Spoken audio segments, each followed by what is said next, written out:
comics, comics, We like comics, comics. because they have the most. Allow me to introduce myself. My name is Grand Admiral Joe Getcho.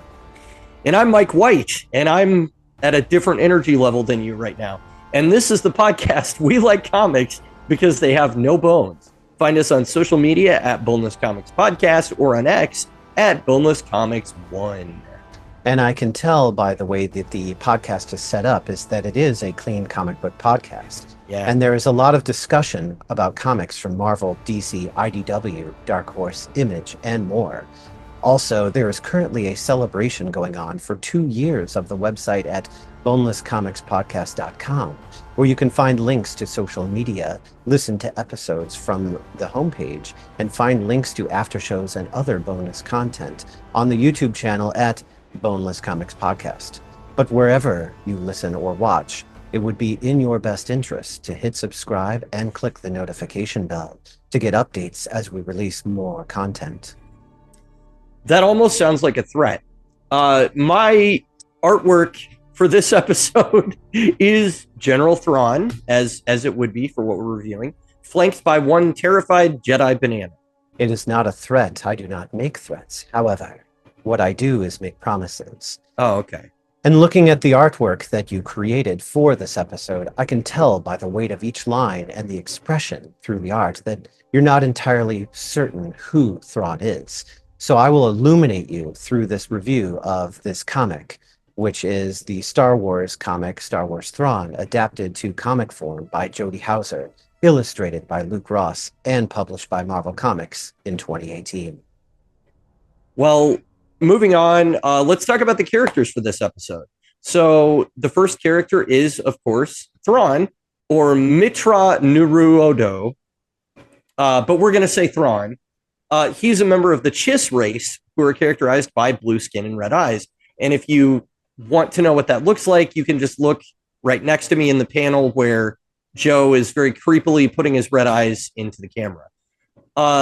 Thrawn is a brilliant tactician with an even temperament and a contingency for everything. So he's kind of like the Batman of preparedness in the Star Wars universe. And due to a past connection to Anakin Skywalker during the Clone Wars, he's allowed to enter the Imperial Navy despite being an outsider and non-human. So the next character that we have to talk about is Eli Vanto. He is a human from an undesirable colony in wild space. Vanto is smart and has a knack for languages, a skill which forces him away from his chosen career path and into the role of being Thrawn's translator and attaché. Despite reservations about the posting, Vanto comes to respect and even trust Thrawn, and he becomes fiercely loyal to him. And then rounding out our group here, we also have Arinda Price. She is the governor of the planet Lothal. Price is a studied observer and expert on politics within the Empire. And though she's often underestimated or put in compromised positions, which actually happens multiple times throughout the story, she has the will to kind of see her way out, often with more of a power base than before. So her path crosses Thrawn's at multiple points in this story, and she notices Thrawn's advancement, but sees his lack of political savvy. So that's kind of the only crack that we have in that armor for this tale, at least. And then finally, we have Neville Signey, or Night Swan. He is a smuggler and insurgent leader, and he first crossed paths with Thrawn early in his career, working alongside some pirates. At various points during Thrawn's military career, Night Swan crossed paths with him, often as an adversary, but one with skills that Thrawn came to respect. So Signey isn't bothered so much by like big picture issues like what's going on with the Galactic Empire as much as like smaller individual struggles of people under the Empire's rule. And those are the main characters that you need to know about in our story today. Thank you for that illuminating introduction. Dude, you can't do this for the whole episode. It's going to be super distracting. It's so distracting. It's really hard to do, too. Like, don't do it for the whole thing, because we're going to be here forever, too, because you're so slow and deliberate. Well, but and that's just like, it's cool because gosh, like when you're watching either like Rebels or Ahsoka, like there's all this action that's going on, and then Thrawn shows up and he's just very calm and collected about here's what we need to do. And I have anticipated that they would be, and it does, it kind of slows down, but then there's this music playing in the background that just kind of makes things feel creepy. But does anybody ever go like, can you, dude, let's get it. Let's get to it. No one would dare. Fair enough.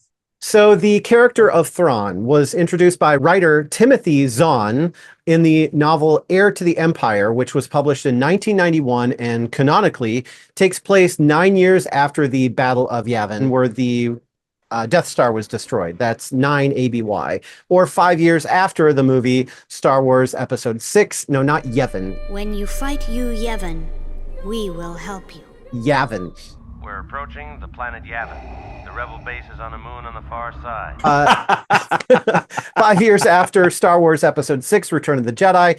But our story today is actually Thrawn's origin story in comic book form, which is based on the novel, again by Timothy Zahn, simply called Star Wars Thrawn. And I don't know if he knew that rhymed with his name or why he came up with Thrawn, but it's really weird to say Thrawn by Timothy Zahn. Sounds like a song in the making. A song about Thrawn by Zahn. Paisanos. No, that's something else. Turn it on. Yeah, there you go. So from 1991 to 2017, this is his origin story. The first time that we're getting his origin. So Zahn's written like 3 trilogies of books about Thrawn. There's I think a total of 14, 15 overall Star Wars books that he's written. And so it's at this point in time in 2017 where he decided to give us an origin story. The novel was published by Del Rey Books and starts around 15 years before the Battle of Yavin, basically in the time period between Star Wars Episode 3, Revenge of the Sith, and Star Wars Episode 4, A New Hope, and it ends around about 2 years before the Death Star is blown up. So if Thrawn was there when the rebels were attacking the Death Star, they would have lost. It would have been bad, but that's a whole nother story. So this leads right into season 3 of the animated TV show Star Wars Rebels. So that was the character's first kind of media, as long as you don't count the audiobooks, that's his first visual media where he appears in animated form. And then the voice actor, Lars Mikkelsen, who's the older brother of Mads Mikkelsen, does the voice in the animated series and then got to play him in live action on Ahsoka. So that was really cool. Except that he looked really weird. He looks like Elon Musk. I'm sorry. He looks like blue Elon Musk. It's But if you had to choose between a character that you've heard and the voice is really the important part. He's just got that voice that's it makes your skin crawl, with creepiness. What was first just a dream has become a frightening reality for those who may oppose us. So I think that was the right call, even though, he looks like Elon Musk. But anyway, so back to our story. The Galactic Empire is very much active, as well as Darth Vader and Emperor Palpatine, aka Darth Sidious. And then for more information, kind of just on the general Star Wars universe, we have talked ad nauseum about this, or at least I did with a Mandalorian helmet on, in our after show discussion on YouTube after our 3-part or after our episode review of Star Wars Kanan. So Kanan actually is in Star Wars Rebels. He actually does go up against Thrawn. So these characters are, sort of related in that way, at least as far as the animated show goes. But anyway, our story today begins in an uncharted world in wild space. While exploring the site, an Imperial scouting party comes under attack from a mysterious assailant who they discover is a Chiss from the unknown regions of space. Since he can speak Psi Bisti, an Imperial cadet named Eli Vanto acts as a translator between his Imperial superiors and this castaway, who then identifies himself as Mithra Nuruodo, or Thrawn for short. The Imperials decide to take Thrawn to the headquarters of the Galactic Empire on Coruscant, believing that Emperor Palpatine will be interested in meeting this Chiss warrior because they have a reputation of being basically very tactically smart and almost undefeatable. So Thrawn gets in front of Palpatine and says there are threats that are lurking in the unknown regions. He can offer his knowledge and skills to Palpatine's empire. He also offers to serve the empire in return for receiving a guarantee of protection for his people. So the Emperor accepts Thrawn's offer to serve as his advisor on the unknown regions and also Thrawn convinces the Emperor to permanently reassign Eli as his translator, much to his discomfort. Eli really kind of had his own path that, wasn't necessarily glamorous, but it worked for him and his family. And now here comes Thrawn basically just derailing that whole progression he was on. Mm-hmm. So the duo in our story are then deployed on various missions. They trap smugglers, pirates, they aid distressed vessels. There's a lot that happens in the story that I don't want to recap everything, but they go on a lot of missions together. It's very narratively dense. Yes. That's kind of an understatement that a lot happens. Which, again, we're adapting a novel into a comic book. So we're not going, from a TV show or a movie or anything like that. So you're taking something that's already narratively dense and trying to fit it all into, the issues that we have in our story. And, the novel's it's pretty thick. Oh, yeah. So you're taking this and you're downsizing it to this. Right. So naturally, you're going to have to leave stuff out and, kind of skip through the plot points. Mm-hmm. So that's pretty good, just kind of like how the story is started and set up. But essentially what happens is Thrawn works his way up through the ranks. And then we also have this side story with Arinda Pryce of Lothal, who's also working her way up through the ranks, eventually partnering with Thrawn to become a double agent and revealing political secrets to Grand Moff Tarkin in order to earn the governorship of Lothal. So this is kind of where Star Wars Rebels Season 3 starts, is we start with Pryce as the governor. We start with Thrawn, who's kind of proved himself in the ranks, and now they need to take care of these rebels that are, that have been, we've seen in season 1 and 2 of the show. So not really related to the story today, but just kind of, this is where it takes place in canon. Mm-hmm. So Pryce eventually offers her services to Thrawn as his political advisor, which he accepts. She convinces him to take command of the 7th Fleet in order to deal with the growing insurgency in the Lothal sector. And that leads directly into Rebels Season 3, but Eli Vanto is not present. At the end of the story, he actually is dispatched by Thrawn into the unknown regions to serve as the Empire's attaché to the Chiss Ascendancy. And that's what's always hard when you're writing, a prequel or an origin story or something that takes place before events that we've seen, is if you're trying to keep things canonical, it's really hard when you introduce new characters because we know we don't see these characters later. So what happens to them? But we don't want to see them be killed in the story. So, this was, I think, kind of a neutral way to sort of get Vanto out of the way so that he's, not present for what we've already seen in the movies. I don't mean to interrupt you, but I took Eli Vanto leaving at the end not as him becoming an Empire attaché to the Chiss Ascendancy, but to actually betraying the Empire to the Chiss Ascendancy and joining them. That's the way I read that. I didn't think he was still with the Empire. I thought he was like, no, I'm going to side with Thrawn and I'm going with these guys now and I'm joining them, basically. He kind of accepted the offer that Signy didn't. Right. Was how I read that. So I don't know. Yeah, and there's more to Vanto's story after this point. I haven't read that far in the novels to know exactly what happens, but that's kind of just the gist that we get from this story is that Vanto has left the Empire. He is now with the Chiss Ascendancy. Okay. So for more discussion of the writer, the creator, the artist, as well as what does constitute being canon within the Star Wars universe, because I know you've mentioned that a couple times. Is it canon? I figure we'll just go through and explain it because it's got a complicated history. So for more on that, check out our after show on YouTube after you're done listening to this episode. So all right. With that, we'll take a short break and we'll be right back to discuss. Whoa. I study the art of war.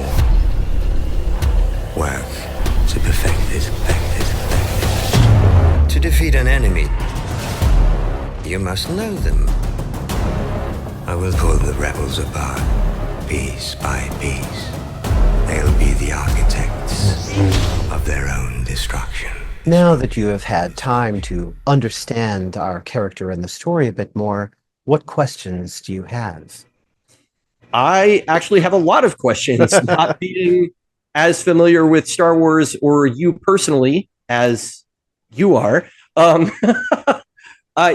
So the first thing I noticed about this story that really makes it stand apart from what I know of Star Wars is that it was a lot more gritty and almost felt like grounded compared to a lot of other Star Wars things that I've seen.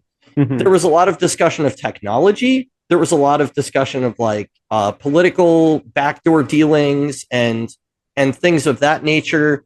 And there wasn't any discussion of the Force or, you know, like any of the more mystical components of Star Wars. So yeah, that was just something that really, honestly, I really liked. I know that I'm, you know, not always the best Star Wars fan, but I thought it was cool to see kind of the more of like the seedy underbelly of the universe, sort of, which is more what this seemed to show you, as opposed to kind of following our heroes through the story all the time. Yeah.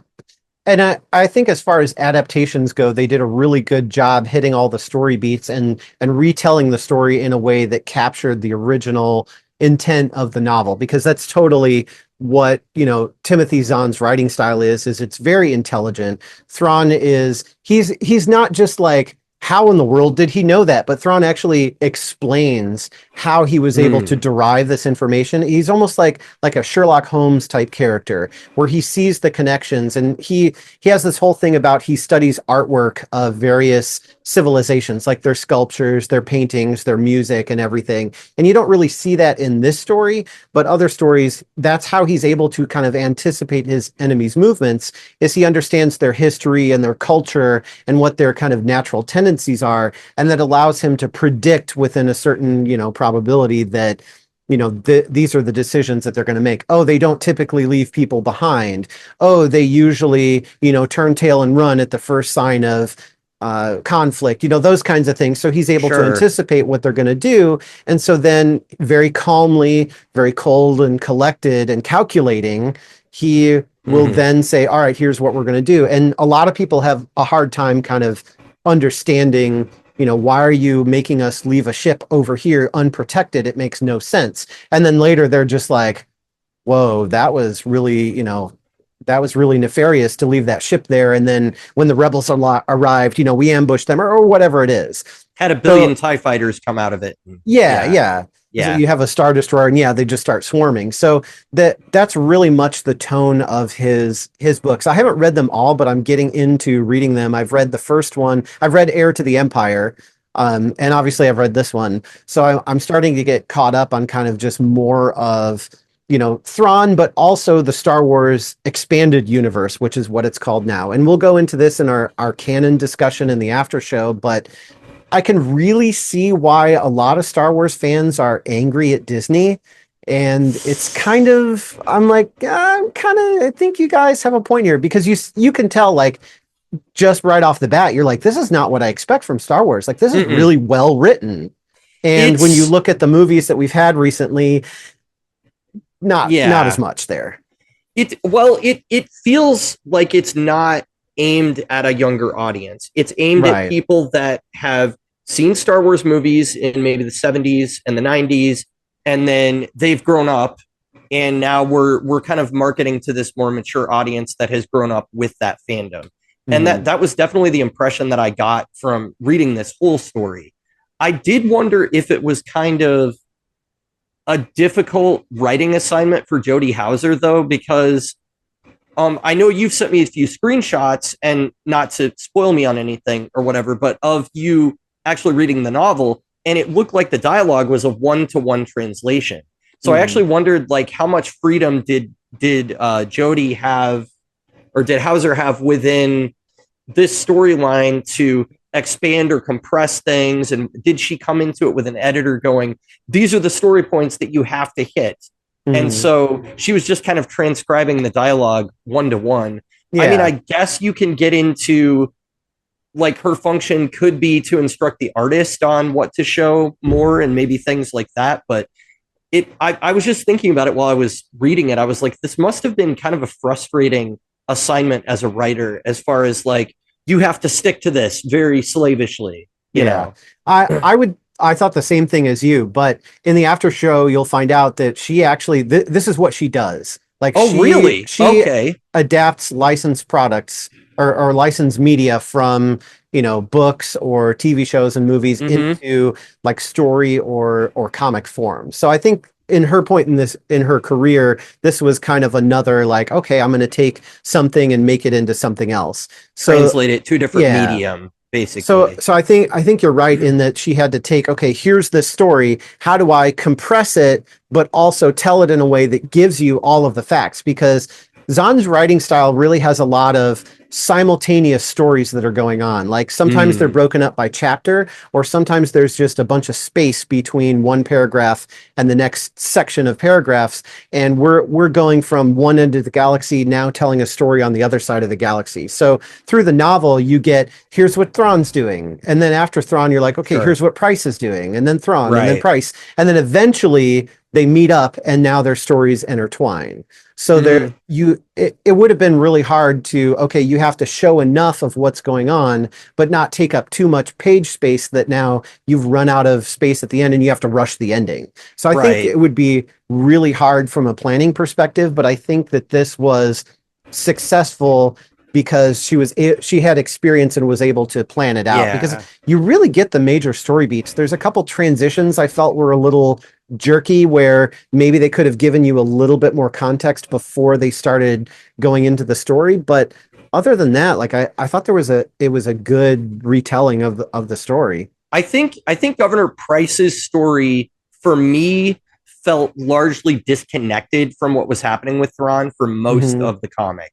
And I don't know if that dovetails a little more gracefully in the book, but it felt like what she was going through and her sort of political rise, it didn't really reach a culmination where it mattered to Thrawn until like issue 5 of 6, where she's coming to him with this like, look, you're great at military tactics, but you suck at like, basically you're making the wrong people mad, like left and right every time you do something. And the only reason they haven't removed you already is because you're so successful that they kind of can't, but also you're making a lot of enemies. And I can help you kind of like smooth that over. So it took me a while in the story to, I guess, care more about what was going on with her, because I was like, when will this matter to like the overall plot of what's going on? And it felt like they weren't, like they met at a party, but then they didn't talk again for a couple issues. And a couple issues in this story is not a couple issues in like a regular comic book. There is a lot of dialogue and there's a lot of internal narration, and it's very similar to his name's on the tip of my tongue, Marv Wolfman, who wrote the New Teen Titans. He has a tendency to really get wordy with his stuff, and I didn't feel that it was too much in this. I just felt that like there was a lot packed into every issue. And in fact, the first issue was 33 pages long, which is much longer, almost 10 pages longer than a normal comic book issue would be. The rest of them, I think, were the standard like 24 after that. But especially that first one with all the setup and everything, like it was so dense that I felt like I had to reread a couple sections to kind of like get my footing and be like, okay, what are these terms? What is Cybisti? Oh, okay, that's a language. And what are the Chiss? Oh, okay, that's the race that Thrawn is. And then there was just a lot of terminology. Dunium was another one, this like specialty metal that keeps coming up, that I was like, okay, well, like, why is that significant? And then you find out that like traders are using it and people are getting rich off of it because basically the Empire wants it to build the Death Star with. So that's kind of, so once that was revealed, I was like, oh, that's why we were doing that. But it definitely, I was interested because the tone was so different, like right away. Like that pulled me in, because I was just like, wow, it feels like the Star Wars universe, but it feels like its own pocket of the Star Wars universe where they can kind of do what they want to do. And that was really fascinating to me.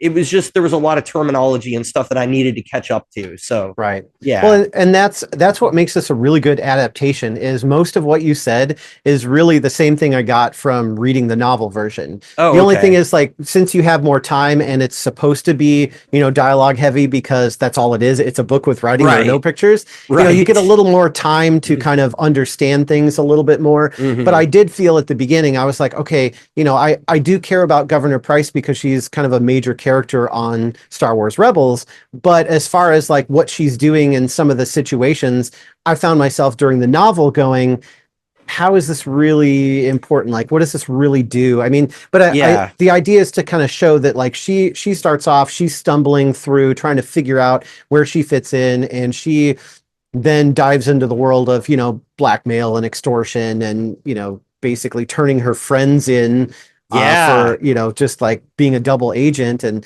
so she's willing to do, anything it takes to get power. And so you sort of get the slow trickle throughout that, at first she's taken advantage of, and then she learns to look out for herself so that nobody's going to take advantage of her again.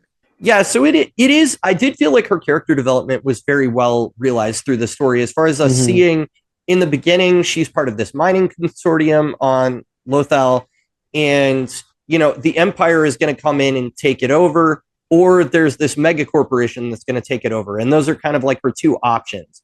And so she has to pick who she's going to ally with to have some kind of say in the matter and what goes on her own planet.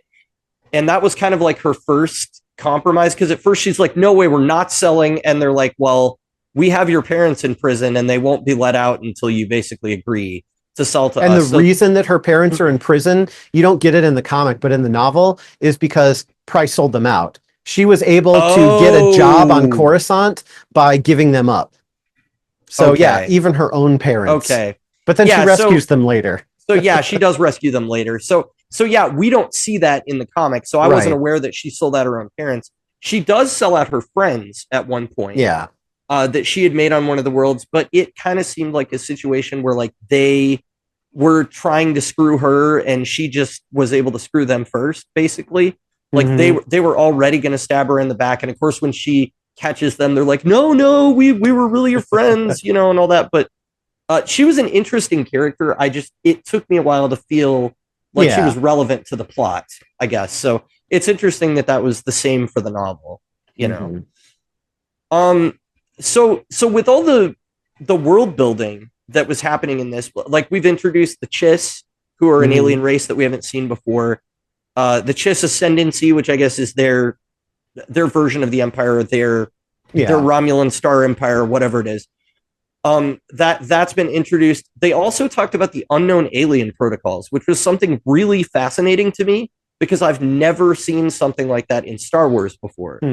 Because they, like in the first issue, the whole thing was we've encountered Thrawn and we can't just leave him, because apparently there's this protocol that if we're making first contact with a race, we have to gather all the information we can. We have to bring it back to the Emperor and all of this stuff. And I just thought that was cool because I feel like the alien races, for the most part in Star Wars, are kind of backgrounded, and we don't see a lot of like how the human society or the Empire chooses to interact with them beyond like, oh, you're in charge of this planet, we're going to conquer you, like that kind of thing.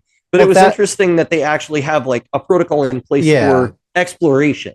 Well, it's not so much exploration as it is threat assessment. Oh yeah. So there you go. The Empire is definitely racist, and that's kind of one of the big things about Thrawn is he's eventually one of 12 Grand Admirals in all of the Empire, and he is a blue alien. Like it's not like he's an alien that looks sort of human. It's like he is blue and he has these like glowing red eyes. So when you see him, there's no mistaking that's an alien. So him getting promoted to such a high level, especially so quickly, does rub a lot of people the wrong way because they don't like these aliens. Most of what, their first contact is a threat assessment of, okay, how much military power do they have? What resources do they have? Are they worth conquering? Are they a threat that we should take care of now because they could aid the rebellion? So it's not like Star Trek where they're, on a peacekeeping mission and they want to explore strange new worlds. This is, we want to understand what's out there so that we can snuff anybody before they snuff us, kind of thing.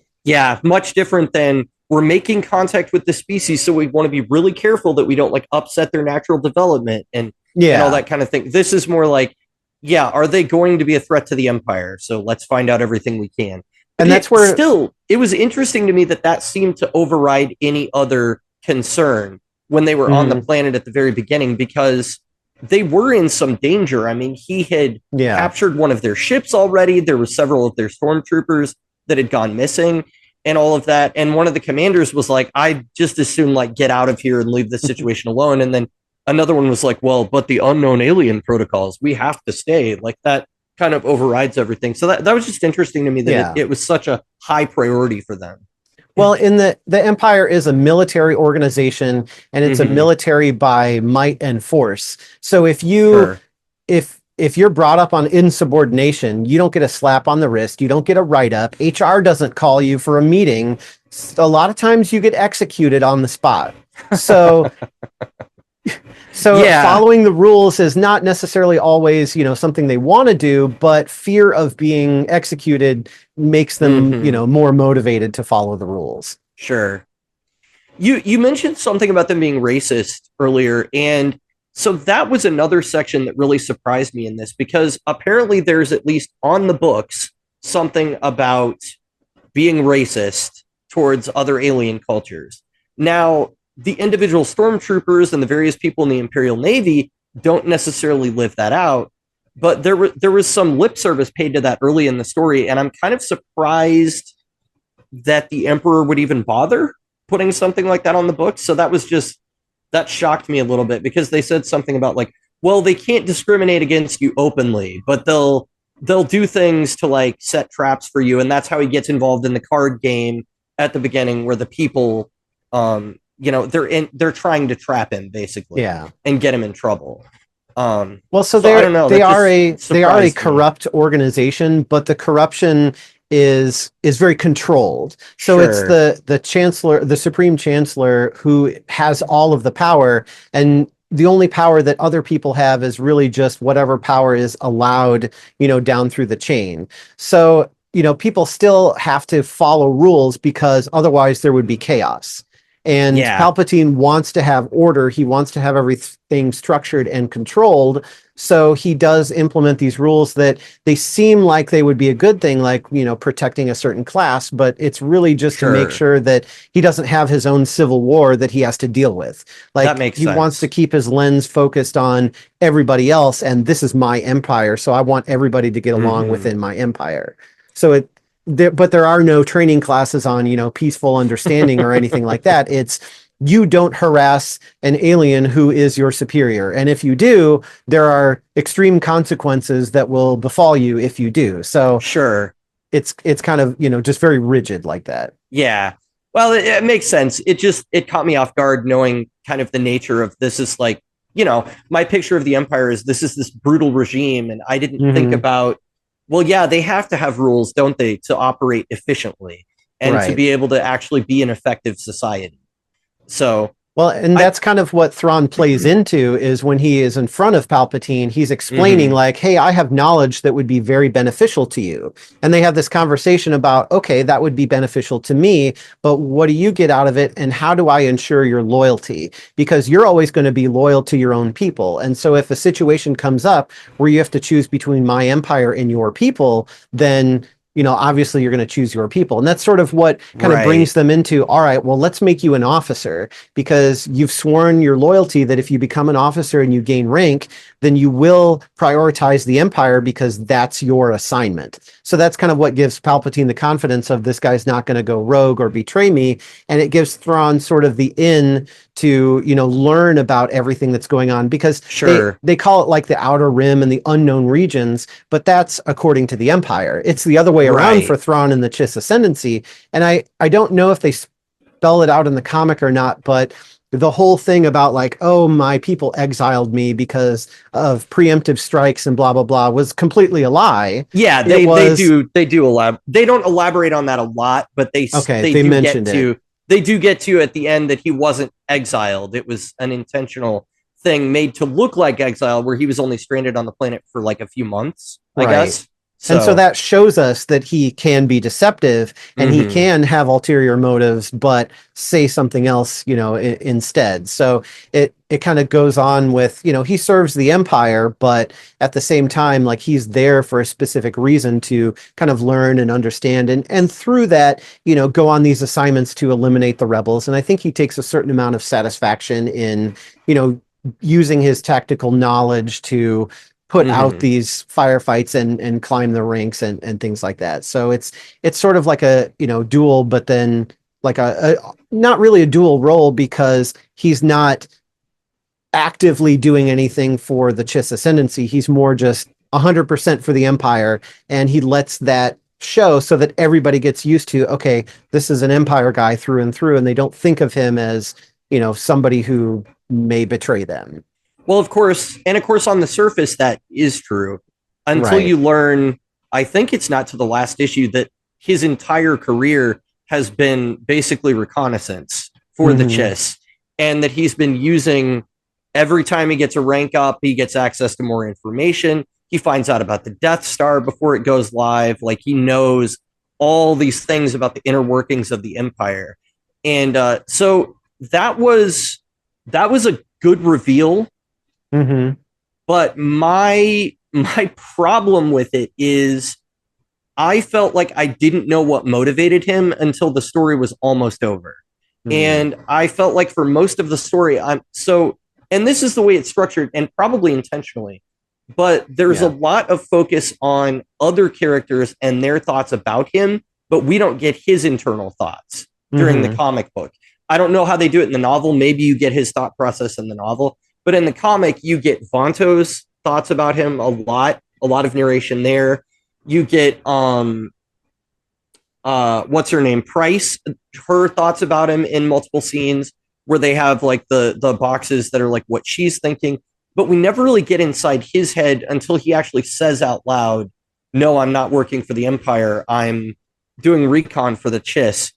And I think it was good dramatically for the story to have that reveal, but I would have appreciated knowing a little bit more what was driving my main character earlier so that I could kind of be along for the ride. Like, oh, when is he going to screw them? Like, what's he going to do? And that might have added another level of like intrigue to it instead of just kind of playing it straight where it's like, yes, he's just a perfect officer and he's moving up the ranks. And I'm like, I realized like issue 4 or 5, I was like, I get that he's doing all these things and he's really good at them, but I don't understand the why or like what he actually cares about. Yeah. And so I just felt like maybe that could have been moved up a little bit. And I don't know, is the novel different in that way, or is it they kind of keep his agenda secret until the end?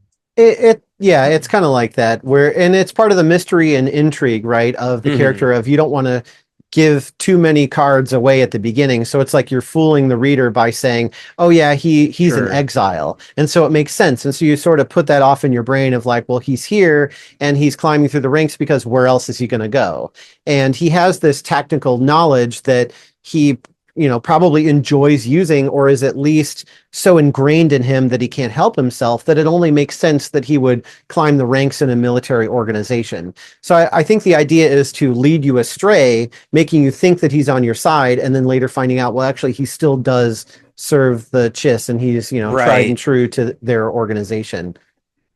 Yeah, that revelation made me, I guess, care about him a little bit more, because I was like, okay, now I know what his agenda is and kind of what he's striving for, because I did feel like, and it is satisfying watching him go through all these military exercises, doing things in a really weird, unorthodox way. Like, he would come at every problem sideways instead of like head on, and then have really unexpected results where he would, piss off a lot of people, but they couldn't argue with the results, so they were like, well, we kind of can't do a whole lot to him because he did a great job. So that was satisfying on that level. I guess I just would have appreciated getting a little more of a peek into his head earlier. Well, and this story is, I read somewhere that it was based on like a short story or something that he had written that was then adapted to like a full novel form, and actually inserted the character of Eli Vanto to be sort of the audience member who's participating in the story, because in the original story, the original origin that he was writing for Thrawn, Thrawn just spoke Basic, which is English or Common or whatever you want to call it, the common language. So he spoke Basic and then just, kind of proceeded there. So the character of Eli Vanto was injected into the story to help give the audience member kind of a way to ask questions, and understand more about the character. So it's really kind of all external understanding based on his actions and what he does and what he says, but not as much about his internal monologue or anything like that. And I'm not sure if that's because the writers didn't feel it would be interesting, or if that's just kind of, the storytelling way that they chose to Maybe they to just do it. felt it would give too much away. It could be that to too. have his internal dialogue going for the I keep wanting to say for the episode, for the issues. Because he's the wise one who's kind of explaining things to people. And if he explained that in a monologue, 2 issues ago before it started, then it would have ruined the end. Sure. Vanto was interesting to me as a character because I felt like he didn't have a big impact on the story, but he was our point of view on the story. So that reminds me of The Great Gatsby, which I read in high school. There's the character of Nick, who's basically the narrator, and he's telling you everything about what went on with Gatsby, but he's not the main character. He doesn't really do anything active in the story. Gatsby is the main character. So it's kind of that similar structure where it's like you're getting a peek at Thrawn through this other person's lens, and you don't always know if like his thoughts about him are actually Thrawn's true motivations or if it's just Vanto's perception of what's going on. And so I thought that was kind of a cool way to come at it, at least, where you're, I think for the most part, he's a reliable narrator, but you can kind of see his growing dissatisfaction with the military as he goes along too, because he's an ensign until like way late in the game when they have him skip a whole bunch of ranks because Thrawn finally applied enough pressure that they're like, all right, fine, we'll graduate your guy. But he was actually being held back because Thrawn made people angry. So they were like, well, we can't do anything to him, but we won't promote his aide, basically. So that was interesting, just seeing his growing dissatisfaction. And I feel like it sold his turn at the end where Thrawn is like, no, you're going to go off to the Chiss Ascendancy. And he's like, oh, okay, sure. Yeah, I'll betray the Empire. Like that was kind of how it felt to me. Right. So I wasn't sure. You said earlier that he was supposed to be like the Empire's attaché to them. Is maybe that like the official explanation? Okay. Because it came across more like a heel turn to me, where he was like, no, I'm not on their side anymore. I think that's how they explained, like, well, what happened to him? Where did he go? They didn't say he was killed in action or he's missing or whatever. Sure. They said, he's a diplomatic attaché, Right. So that way they have an official story of why he's gone. And then that gives him the flexibility to return one day and not have people ask questions about where have you been? What have you been doing? Right. So, but the other thing that I liked about Vanto too is from his Vantoage point. No, okay. But like the discussions that they had where at the beginning, Eli is educating Thrawn on the finer points of, the Empire and how things operate. And then eventually it sort of turns into like almost like a mutual mentorship where Thrawn is teaching him about how to think tactically. And you see the situations where Eli's starting to get it, and he actually does get a couple tidbits of, oh, okay, so it's the ship's over here, and so you're going to wait until this, and then but then again something else doesn't make sense, and then Thrawn kind of fills in the gap. But you see this progression where he slowly starts to get more and more understanding of basically how Thrawn's brain is working and understanding the situations, and that I think is cool about all of the characters that Thrawn interacts with is all the captains under his command and people that are loyal to him. They sort of start to develop this sense as well. And he has this conversation with them. Like he doesn't just get up and dictate everything, but he'll actually say, if somebody questions him, he doesn't shut them down and say, don't ask questions, shut up and do it. He'll say, okay, let's talk through it. Let me explain. So then when the rebels come over here, what do you think is going to happen? Right. Well, I think that they're going to shoot at us. But, through this tidbit of information or through their culture or something else, piece of information that I have, we can say that actually the reason is, X, Y, Z. And so he'll explain it. And then the characters slowly get better at, kind of doing that themselves, which is really cool from a storytelling perspective, but really bad because these are the bad guys, like the Emperor, Thrawn, the Empire. These are guys you don't want to win. But it's kind of fun because it's like he's a serious villain. Like he's not a villain that he's just easily thwarted and it's comical and you're like, ah, darn, they got me again. It's like this guy is dangerous and deadly, and if they're not careful, he's going to annihilate the entire rebellion. So they have to find very creative ways to foil Thrawn's plans by having, like, the Jedi are a huge wild card that Thrawn has to deal with for the longest time because they have the Force, and that sensitivity allows them to sense and see things that are not natural. And Sure. so it's really hard for Thrawn to kind of wrap his brain around at first to anticipate their movements. But then he starts to catch on and goes, okay, I've got the groundwork laid. I've got everything set, everything, this is what's going to happen. However, I'm going to have a couple other ships on standby that are ready to jump in because the rebels or the Jedi have a history of finding an unorthodox way that's unpredictable out of a situation. So I'm going to counter it ahead of time because I know they're going to do something unpredictable. Sure. So then he sort of learns how to counter it. But then you have people in the Empire, like, they're very self-driven. They want to have their own power. Mm-hmm. That's why they're in the Empire. And so they kind of go off in their own way. Like, well, I want to capture every single rebel. And then Thrawn will have to pull him back and say, our goal here is not to, our goal here is to cripple the fleet and demotivate those that escape. But if we don't allow anyone to escape, they won't carry that demotivation back. So there's all this kind of like push and pull between him and the other officers as well. So it's a really cool dynamic that you get to see between Thrawn and the other characters that maybe you don't really need his internal monologue because it's more about the interactions. Yeah, I guess that's fair. I noticed, again, this is one of the things that is most fascinating to me, was seeing all the inner workings of their society. Mm-hmm. There's definitely like a clear class struggle happening within the Empire, as far as like people from wild space and aliens are not as desirable basically as the humans. And so they're kind of like second class citizens. And it seems like Thrawn, and I'm assuming by extension the Chiss, have more of a meritocracy where it's like, what makes you matter is what you can offer to society, kind of, which isn't necessarily always good either, because, there are people with disabilities that can contribute to society as well and things like that. But it seems like his mentality is at least a little more accepting, where he's like, well, how are you of use? What can you do?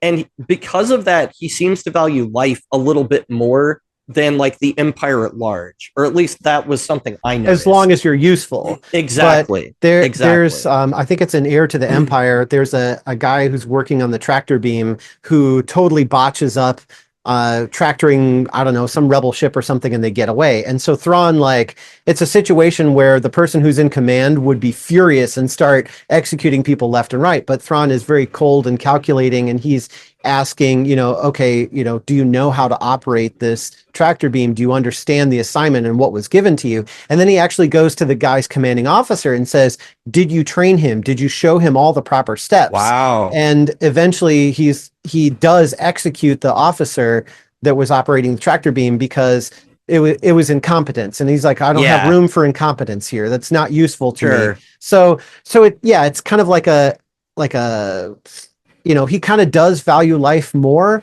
but like you said, it's only if you're useful. If you're not, then no, there's no reason to have you here. And he doesn't question it. He's still a villain, but he feels like he's smarter than the Emperor, honestly. The Emperor feels like he's going to use brute force at, the drop of a hat. And Thrawn is going to use it, but he's going to be more like precision with it. What is it Evil Janeway said in that one episode where she's like, violence is a precision instrument. It's not a cudgel. Force must be applied without apology. It's the Starfleet way. She's like, no, we only need to kill one of our crew members, not all of them. I'm like, oh my gosh. But yeah, that seems to be more his deal, where he's like, yeah, I'm perfectly willing to execute people, but I've got to make sure that it actually was their fault, that it wasn't their superior's fault or somebody else. And he wants to really know where the breakdown occurred.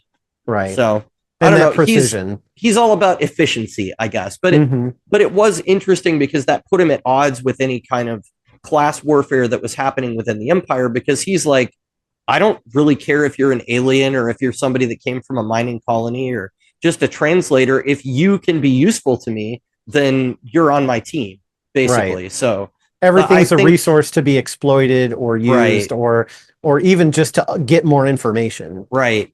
And I think that attitude, while it still isn't like altruistic, it was better than what a lot of people in the Empire were dealing with. which was more of like if you screw up, you're dead, no questions asked. So it was interesting how he was able to build loyalty through other people, not just trusting his tactical mind, but the way that he kind of interacted with the world was a little bit different too. Yeah, and it's like it's okay to question him because you want to understand, but it's not okay to second guess him or do the opposite of what he says. If he's like, fire that torpedo, and you're like, no, that doesn't make sense, I'm not doing it, that's more serious than, okay, we're going to start firing torpedoes. Well, how are the torpedoes going to help? Well, you see, in this situation, and then he'll explain it. So it's like, you kind of have to tread lightly of, be on his good side of understanding, but don't second guess him, and don't, make sure you follow his orders. Yeah. He seemed much more irritated with people. There's a section in like issue 5 where there's a whole bunch of like captains that are together, and he's one of them. And at that point, it seemed to rub him the wrong way a lot more that people of his same rank were getting in his business than it did when like his inferiors did. Them, he seemed to have more patience with, but those, those other people that were kind of at his same level, it seemed like he was kind of like, well, they're the competition. Yeah, he had to put up with this guy, So, but he's a fascinating character. I had one more question, and I honestly don't know how I feel about it, but is there a justification somewhere else for why he is as smart as he is? Is there any kind of backstory that feeds into that, or it's like just accept it, he's really smart? And I guess I was wondering if there was more prehistory there, because they allude to him having time with Anakin during the Clone Wars, but they don't really expand on that, and you don't really know what that entailed or what that relationship was like. So I was just left going, okay, like he knew him, but like, where did he gain all this knowledge from? Where did he learn to be so tactically sound? I guess I was looking for like those little nuggets of information. Yeah, that was one story beat I was surprised that they gave us, because it's kind of, it's the sort of side story where Thrawn is doing reconnaissance, and he meets up with Anakin, who's looking to rescue Padme from this like separatist factory where they're building their army. And so there's this mission that's in progress, and Anakin goes to rescue her and meets up with Thrawn, and they talk, and Thrawn, understands a little bit about the Jedi. He gets kind of his first taste of, what they can do and what they're about through Anakin's eyes. So they go on this like little side mission together, and then they part ways, and that's kind of it. But it was enough that, Thrawn was actually impressed by Anakin's tactics, and was somebody that he considered like, okay, this is a worthy person in the Empire. So when he meets up with Palpatine, he's like, I would very much like to meet that Anakin Skywalker that works for you. And, obviously, well, he's dead. He was killed by this guy, Darth Vader. Yeah. Obviously. And so they actually go on missions together, and Vader has very little patience for him because of, Thrawn's tactics and being very patient and calm, whereas Darth Vader's like, I'm going to reach out there and choke them now, and that's how we're going to get our information. Well, so that's what I was going to say is, and I don't mean to interrupt you, but him respecting Anakin's tactics would seem weird to me, because Anakin, at least by the time we get to Revenge of the Sith, is kind of like a mad dog that's off his leash. I mean, he's just going around murdering everything he can murder. And so he didn't seem like the most tactically sound person to me. He's just angry. Yeah, this is kind of more like Clone Wars era. Like before he makes that turn. So he's kind of more in the like, he's matured enough that he's not quite so impulsive, although he does use brute force. But I think it's like his unorthodox nature that maybe Thrawn appreciates, because he's not predictable. With other people, it's like, oh yeah, I'm not surprised you kicked that door down because you're into brute force and whatever. And same old story, like he can see it coming a mile away. I know the smell of your adamantium from a mile away. But killing a bunch of kids, I didn't see that. That's coming later. Yes. Yeah. So I think that's the part that he respects about him. But anyway, so they're on a mission, Darth Vader and Thrawn later in the Empire, and they butt heads. But Thrawn actually is smart enough that he starts to wonder, and then realize, and then kind of confirms that Darth Vader actually is Anakin. And it's kind of this cool like exploration, because now as the reader, we know that is Anakin Skywalker and what happened to him, but Thrawn has his suspicions, and he's kind of testing him here and there and kind of asking questions. And so it's kind of cool to see it from that angle, where we're the ones with the information and Thrawn is the one who's in the dark instead of the other way around. Yeah. So that was a cool dynamic, but that I don't remember if that's in this book or not. I think we get kind of the backstory and like the side story of what happened with them, but it's really not that important to the overall narrative. It's just kind of a cool aside to explore in the Star Wars universe, but I don't think that really changes anything for our story. Well, it seemed like Palpatine knew him by reputation from that encounter, and so that helped sort of persuade Palpatine to be like, yeah, I will give this guy a military rank. So I think that's why it made me feel like, and maybe it's just how they structured the flashback, that made me think like, oh, maybe there was something really significant that happened there, but I guess not. I guess it was just kind of significant like in that thing. They met up and learned, about each other. So it was probably enough, there was probably some, behind closed doors meeting where Palpatine's like, all right, I want you to make a list of all the races you've come into contact with and tell me their strengths and weaknesses. And so then, Vader's like, okay, well, there was this one time I was on a mission and there was this blue looking alien with red eyes. He called himself a Chiss. I've never heard that mentioned anywhere else. Have you? No, I've never heard that. Well, what are they? And kind of giving him some information, because they, the Empire is tactically smart, to a degree on their own. So they probably, share that kind of information and were prepared with, the encounter. So maybe that's sort of the whole point of that story was Anakin had some knowledge of Thrawn previously, and that helped Thrawn get his way in, because Thrawn name dropped him and was like, oh, I know Anakin. And so that was enough, for Palpatine to be like, okay, I can, I'll hear what you have to say. But it was kind of cool too, because Palpatine did this power play where, everybody else was like, yeah, I'm calling you Thrawn. Your name is Thrawn. But Palpatine, if you notice, always called him Mitra Nuruodo, like every time. Used his full name. Yeah. So I think that was kind of a power play of like, I'm not scared of you. I'm not impressed by your, Chiss mysteriousness, and just calling him by his full name. Okay.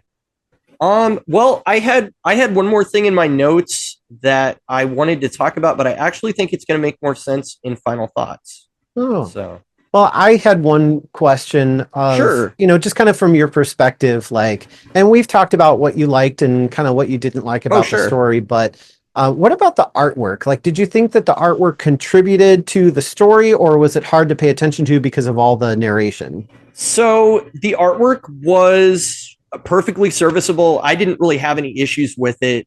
When we get into talking about the artist, actually, the only thing that was distracting to me was that his style at different points looks like two different famous comic book artists that I know. And it was kind of like, when they were just talking, it looked like this one, and when they were doing action, it looked like this other one. And that was really interesting. It was like his figures were more rigid when they were just having dialogue scenes, and then when they went into action, and kind of like bright colors too, right? Yeah, it would get a lot more fluid. So that was the main thing that I noticed about the art, but it wasn't something that like majorly impacted the story negatively. I mean, I thought it was good for the most part. Definitely, like kind of definitely. There was a lot of the, especially towards the end, the sort of Bendis technique, which this is something that he writes into his drafts for authors to draw. But the thing with, here's Thrawn's expression, and here it is closer, and here it is closer, and we're like intensifying it. That's something that I noticed from a lot of Bendis scripts, because it's not necessarily the artist doing it, he's telling them to do it. But I noticed that a few times. That was something kind of notable. And there were also some nice splashes where they would have him mention an event or something, and it would have like a full page drawing of Thrawn with sort of like the historical events happening in the galaxy behind him going on. So that was kind of neat. I think when he got assigned the Chimera, they did that. And there actually was a big like Chimera emblem behind him as well, which I thought that was cool. So overall, the art was perfectly fine. I have no gripes about it, really. I think it did a good job of telling the story. So Yeah, it fit for me, like, especially, having read the novel, I'm picturing things and creating them in my own mind. So there wasn't really anything that was like conflicting where, oh, I pictured that completely different. But I think Right. because a lot of it is through the storytelling and the interactions between characters, there wasn't a whole lot of like really large scenes or, crazy space combat or anything that you could have interpreted differently because it's all about the Oh, storytelling. he did nail the spaceships and the technology and all of that stuff. So that was a complaint I had about the Deep Space Nine artist that we had last time, was that some of his spaceships and batlets and stuff were not on model. Everything looked like pristine. This is how it looks like in the Star Wars universe. So that was really satisfying, because when you see those things and you're a fan of a franchise, it'll take you out of the moment if it looks wrong. So, like all the TIE fighters were really detailed, all the ships and everything. I thought that he was really good at drawing that stuff. So there was one where he's so when he's like undercover, trying to be inconspicuous, talking to Arinda Price. Sure. The way that they drew it in the comic, he's got these like green, futuristic sunglasses and a hood. And I was like, I don't know if there's a better way to draw that, but it just looks so weird with those like green glasses, like especially in the close-ups. They made a remark that him wearing those, people would assume he's this other race. So I felt like that was an intentional thing. It just looked funny to actually see it. It does look funny. But yeah, those red eyes are pretty unmistakable. You can't really tell on the YouTube video. I've got contacts in, but they're not bright, and they kind of match almost my regular brown eyes. So I was hoping, you can't really get like backlit contacts, so I can't make my eyes glow. But if you take all the hair dye out and the paint off, then your eyes would match your hair. All right, well, I think that's enough discussion for now. Maybe we should move into final thoughts. We like Comics. We like Comics. because they have the most. So right out of the gate, I'm going to give it a 4 out of 5 bananas. So this made me care about Star Wars and see like a pocket of Star Wars that I've never really explored before. And so seeing sort of the inner workings of the Empire and how their society is built, having this character that is kind of trying to take it apart, but also cooperating with it, and just a lot of the political backdealings and stuff like that, that was all really interesting to me, and that kept me interested in the story. The only thing I'm taking points away from is that Thrawn is such a stoic character, and he's so emotionless that there were times where I was like, well, I'm rooting for him, but I don't really know what he's about.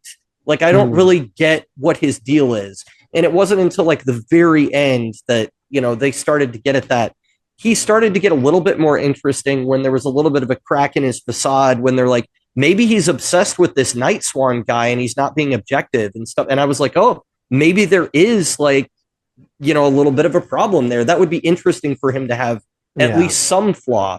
But he's such a perfect character as far as like he doesn't ever make mistakes, at least in this story, that I found it hard to understand his motivations. But all the other stuff around it, as far as like just seeing how the Empire worked and seeing how he navigated through it, all of that was really satisfying. The art was good. And I was saying this to Katie last night. I was like, this is probably the Star Wars thing that I've enjoyed the most out of any Star Wars thing. Like, I know that's saying a lot, but honestly, like, this really pulled me into the world in a way that nothing else in that universe really has. So I think for that alone, it gets a 4 out of 5. Like I said, I had a few minor gripes. That's why it's not getting a perfect score. But it's a really good read. I think if you're a fan of Star Wars and you have additional context, it's probably even better. I guess the only other complaint I had, it was something I mentioned in the notes, but I hadn't brought up. The political stuff is fascinating as it is really complicated. So there are some issues where I just had to go, I'm not going to make sense of who's having a trade dispute with who. I'm just going to read on and see what's going on with the characters, because there's too many like parties at play in this situation for me to kind of suss out what's happening. So, and that was fine, because the point where it really seemed to kind of reach the boilerplate and I was like, wait, who's doing what now, was when they got to Lothal at the end. But then I was able to ground myself with Price's story of like getting her parents. I was like, okay, well, I can focus on that and on Thrawn's tactics, and then figure out what side the parents are on later, and figure out what side, Thrawn is on later. And it all kind of fell into place. But it was a little bit complex. And I feel like in a novel, that's probably easier to follow, where you have like, here's way more space to explain that stuff. So yeah, like I said, there's a few minor gripes, but overall it's really good. And it's 4 out of 5 bananas. Nice.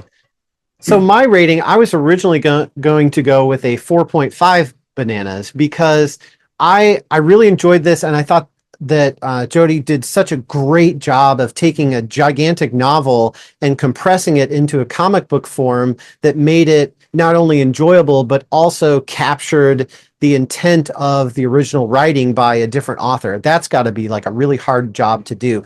There were just a couple transitions that I felt were a little jarring, where maybe one more panel of exposition or something on a cover page, or I don't know, just kind of would have helped that transition a little bit. There were a couple like just jarring parts, but I didn't feel like she left anything out, or there was a story thread that was just completely gone that you're like, what the heck? So I thought it was a really good like translation and adaptation. So I was going to go with a 4.5, but after hearing your rating and the fact that you actually like this to the point where it was enjoyable and you gave it a high rating, I'm going to have to give it a 5. I mean, okay, well, there you go. If it made you like Star Wars, balance me out. Yeah. But if you actually like something about Star Wars, I mean, that's a 5 in my book. Yeah. So. Okay. That's fair. Well, that's going to average out to a 4.5. There we go. That's going to be what the score is for this episode. So yeah, Star Wars Thrawn is a great read, and everybody go out there and check it out. Yeah, and it's interesting too, because like your journey through this is, you know enough about the Star Wars universe, but you started with his origin story. And like I said at the beginning, most other people would have started with either his novels in the 90s or, his appearance on Rebels or his appearance on Ahsoka, and kind of understood what the character was about going into reading this origin story from 2017. Whereas you started from the beginning, and you may have had a couple gripes about, trying to get there, but in the end, you did get there. So I think that's pretty cool to be able to take somebody who hasn't had exposure to the character and introduce him in a way that is entertaining, because that's a good origin story. Yeah. It's not, okay, here comes Batman, or here comes little Bruce Wayne, here comes his parents. We know what's going to happen again. It's not something that's like we've had 100 million times, but it's cool that it gives you enough to get a taste for the character. So I thought that was really neat. I definitely enjoyed this more than the Kanan Jarrus story that we read too. Not that was bad. I just feel like this was so much more well thought out than that was. Yeah. So all right. Yeah. Well, that appears to be a wrap of our review of Star Wars Thrawn. We hope that you enjoyed this episode of We Like Comics Because They Have No Bones. Make sure that you rate us on your podcast platform of choice, and also comment, like, and subscribe on YouTube. It would also be in your best interest to check out our after shows where the discussion continues. And tell us what you think of this comic by posting on social media at Boneless Comics Podcast, or on X at Boneless Comics 1, using the hashtag Boneless Comics Podcast for all of your questions and comments. It's getting very close to like a seductive voice now, and that's not what I'm going for. So I'm gonna stop. Next episode, we will discuss Doctor Who: Empire of the Wolf, which was also written by Jody Houser. Oh wow, what a coincidence! With art by Roberta Ingranata, published in 2022 by Titan Comics. So keeping it pretty current. Yeah, it'll be fun. So stay tuned. Thanks for listening. Thanks for watching. Make sure you check out our after show, where we're going to go into more details about the things that we've talked about today. So thanks for listening. We'll Thrawn you later. That's right. And thank you everyone for giving us so many views on our last episode on YouTube. Yeah. I don't think I've ever seen 65 views in like 1 week for an episode. So thanks everybody for checking out the Deep Space Nine episode. We hope you enjoy this one just as much. And like Joe said, we'll see you later. We like Comics. we like Comics. because they have the